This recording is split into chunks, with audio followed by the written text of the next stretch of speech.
প্রশাসনের DC, SP, police, DIG, police commissioner, UNO থেকে শুরু করে বঙ্গভবন থেকে সমস্ত জায়গায় ছাত্রলীগ যুবলীগের লোক পাঠায় দিয়েছে।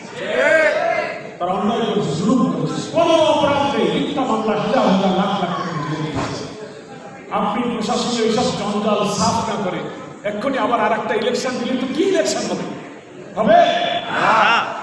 আমরা এটাই বলেছি, অবাধ এবং নিরপেক্ষ, পার্টিসিপেটরি, ইনক্লুসিভ, ক্রেডিবল একটা ইলেকশন হতে হবে। তা না হলে আমি সকালে ভোটের দিন সারা দেশে ভোটাররা ভোট দিতে যাবে ভোট কেন্দ্রে, বাসার থেকে বেরোলেই ছাত্রলীগ, যুবলীগ, পুলিশ বলবে না ভোট কেন্দ্রে যাওয়া যাবে না, ভোট হয়ে গেছে বাড়ি চলে যাবো। ব্যালট ভোট বলে না, ব্যালট ফুরাই গেছে, রাতে ভোট হয়ে গেছে, 8টার মধ্যে ঘোষণা হয়ে গেছে। এই নির্বাচন বাংলাদেশে আমরা আর হতে দেব না।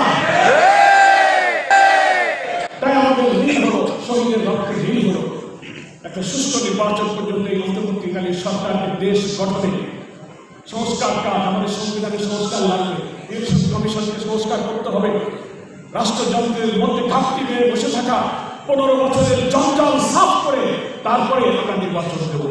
তাকে যতক্ষণ ধৈর্য ধরতে